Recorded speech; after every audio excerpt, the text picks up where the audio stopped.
Assalamualaikum warahmatullahi wabarakatuh. Kami dari kelompok 1 ingin menjelaskan tentang strategi nasional dalam keuangan inklusif. Saya Dewi Amalia Putri dengan NIM belakang 076. Ada Bahirina Mushtaba dengan NIM belakang 062. Ada Zahran Raja dengan NIM belakang 074. Next. Ya. Pertama ada pengertian keuangan inklusif. Berdasarkan Peraturan Presiden Nomor 82 Tahun 2016 tentang Strategi Nasional Keuangan Inklusif adalah sebuah kondisi di mana setiap anggota masyarakat mempunyai akses terhadap berbagai layanan keuangan formal yang berkualitas, tepat waktu, lancar, dan aman dengan biaya yang terjangkau sesuai dengan kebutuhan dan kemampuan masing-masing. Di Indonesia, kelompok masyarakat yang diprioritaskan untuk mendapatkan akses keuangan antara lain masyarakat berpenghasilan rendah, dalam hal ini disebut juga dengan MBR atau keluarga prasejahtera, pelaku UMKM, pekerja migran, wanita disabilitas, anak terlantar, lansia, penduduk daerah tertinggal, serta pelajar dan pemuda.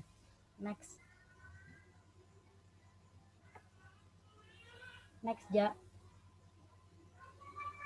Oke. Selanjutnya ada pilar strategi nasional keuangan inklusif.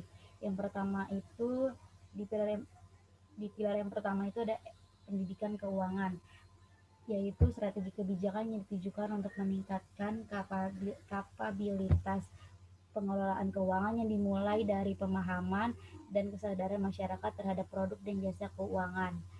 Dalam hal ini terdapat ruang lingkup, yaitu pengetahuan dan kesadaran tentang berbagai produk. Yang kedua, memahami resiko yang terkait dengan produk keuangan. Yang ketiga itu ada perlindungan pelanggan. Yang keempat, keterampilan manajemen keuangan. Di pilar yang kedua itu fasilitas keuangan publik, yaitu strategi mengacu pada kemampuan peran pemerintah untuk secara langsung atau bersyarat menyediakan pembiayaan keuangan atau keuangan publik untuk mendorong pemberdayaan ekonomi masyarakat. Terdapat inisiatif dalam pilar ini. Yang pertama itu ada subsidi dan bantuan sosial. Yang kedua ada pemberdayaan masyarakat. Yang ketiga itu memberdayakan usaha kecil dan menengah. Di pilar yang ketiga itu pemetaan informasi keuangan yang bertujuan untuk meningkatkan kapasitas masyarakat, terutama yang tergolong tidak layak atau telah berubah dari tidak mampu menjadi bankable untuk memperoleh layanan keuangan melalui lembaga keuangan formal. Terdapat inisiatif dalam pilar ini. Yang pertama itu mengembangkan kapasitas, yang kedua sistem jamin alternatif, yang ketiga itu memberikan layanan kredit yang lebih sederhana, yang keempat itu mengidentifikasi calon pelanggan. Di pilar keempat itu ada kebijakan atau peraturan yang mendukung, yaitu implementasi rencana keuangan inklusif memerlukan dukungan kebijakan dan pemerintah dari Bank Indonesia untuk meningkatkan akses layanan keuangan. Inisiatif dalam pilar ini yaitu kebijakan mendorong sosialisasi produk jasa keuangan berdasarkan kebutuhan masyarakat.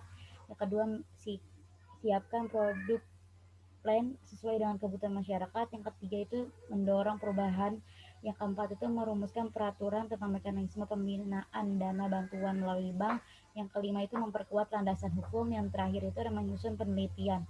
Di pilar yang kelima itu ada fasilitas intermediasi dan saluran distribusi, yaitu bertujuan untuk meningkatkan kesadaran lembaga keuangan akan keberadaan kelompok potensial di masyarakat dan mencari cara lain untuk meningkatkan distribusi produk dan layanan dan jasa keuangan. Terdapat aspek dalam pilar ini. Yang pertama itu dengan mempertemukan lembaga keuangan dengan kelompok masyarakat. Yang kedua itu memperkuat kerjasama antara lembaga keuangan untuk memperluas skala bisnis. Yang ketiga itu menjelajahi berbagai kemungkinan produk, layanan, dan saluran distribusi inovatif. Jadi pilar yang terakhir itu adalah perlindungan konsumen yang bertujuan untuk masyarakat merasa aman saat berinteraksi dengan lembaga keuangan saat menggunakan produk dan layanan keuangan. Terdapat komponen dalam pilar ini. Yang pertama itu transparansi produk, yang kedua menangani keluhan pelanggan, yang ketiga itu mediasi, yang terakhir itu ada edukasi konsumen. Next.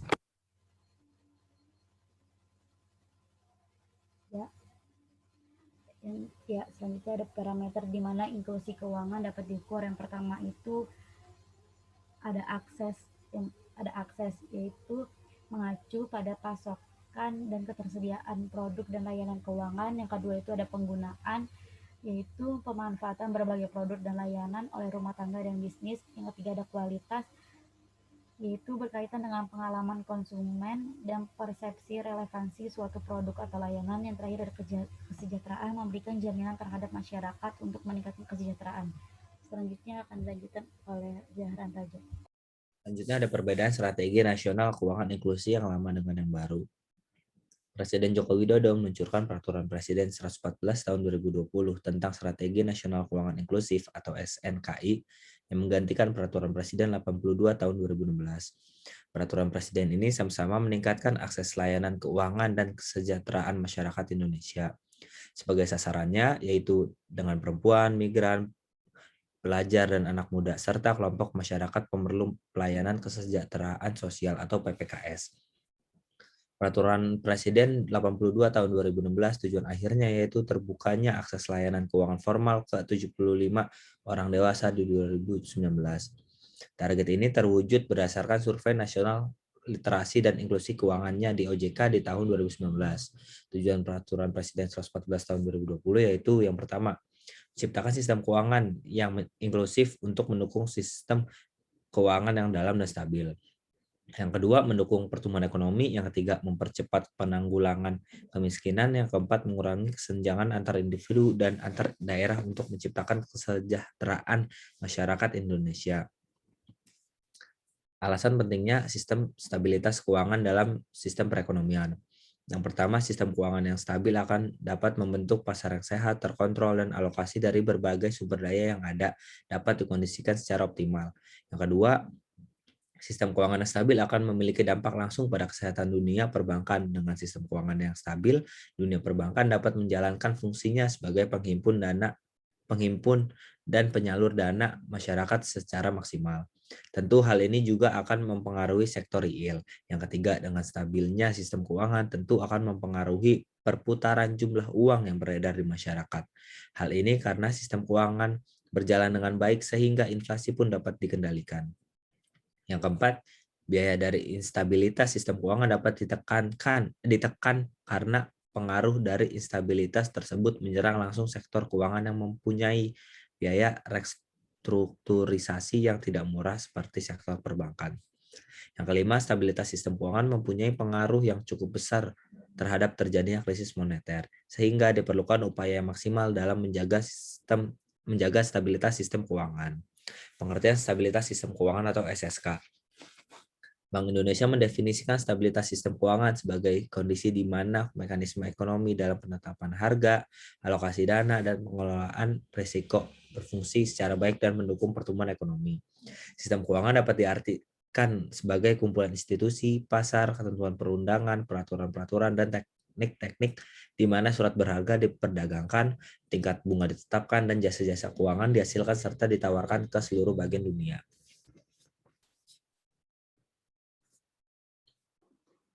Selanjutnya ada peran Bank Indonesia dalam keuangan inklusif. Yang pertama itu mengatur kegiatan keuangan inklusif dengan kementerian atau lembaga terkait. Bekerja sama dengan kementerian atau lembaga yang bersangkutan ini dalam persiapan dan pelaksanaan program inklusi keuangan. Lalu yang kedua itu pemetaan potensi daerah sebagai dasar penetapan program dan prioritas kegiatan keuangan inklusif. Penggambaran potensi daerah ini dilakukan antara lain dalam bidang ekonomi, program pihak penerima manfaat, dan pelaksana kepentingan terkait. Lalu yang ketiga itu menetapkan program dan prioritas kegiatan keuangan inklusif. Program ini akan diresmikan setelah bekerja sama dengan kementerian atau lembaga terkait. Program dan prioritas tersebut juga diresmikan sesuai hasil pemetaan potensi daerah oleh Bank Indonesia. Dan selanjutnya akan dibuat pedoman pelaksanaan program keuangan inklusif yang dirumuskan untuk mempermudah pelaksanaan. Lalu yang keempat, menjadi focal point kegiatan tertentu yang menjadi kewenangan Bank Indonesia, yaitu menjadi titik fokus kegiatan tertentu yang menjadi kewenangan Bank Indonesia dalam rangka pelaksanaan strategi nasional keuangan inklusif.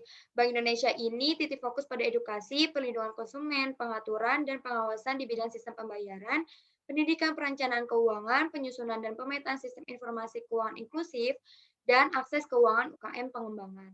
Lalu yang kelima ada mensosialisasikan program keuangan inklusif. Next.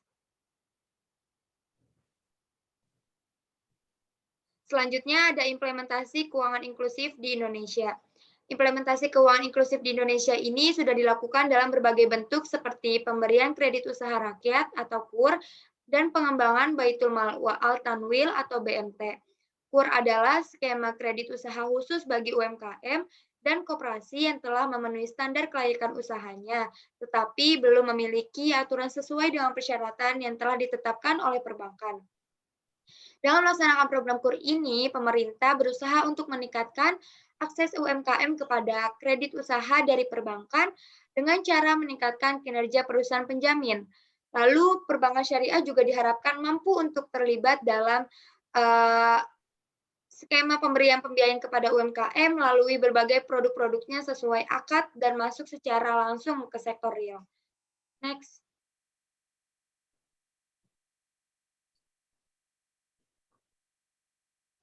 Selanjutnya, inklusi keuangan di masa pandemi COVID-19. Di dalam siaran pers HM.4.6-3.M.econ-3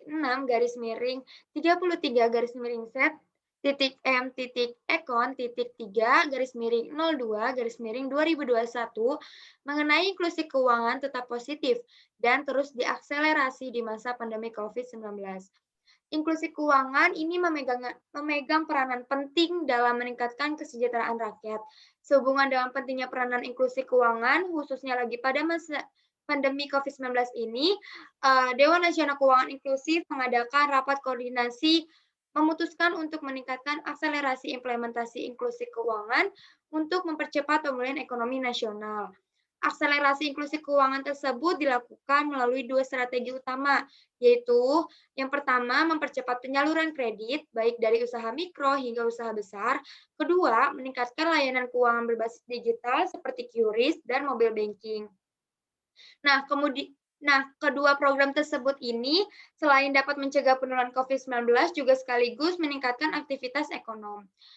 Kemudian, perkembangan inklusi keuangan Indonesia tidak lepas dari infrastruktur dan akses terhadap teknologi informasi yang merata. Merujuk data Kementerian Komunikasi dan Informatika, saat ini akses internet tersedia di 11.817 titik fasilitas publik, dan presentasi pemanfaatan Palapari secara umum terus meningkat sejak diresmikan. Pemerintah juga telah meluncurkan Lokasiku, yaitu sebuah aplikasi di mana pencarian titik layanan keuangan dan mengembangkan peta akses layanan keuangan Indonesia.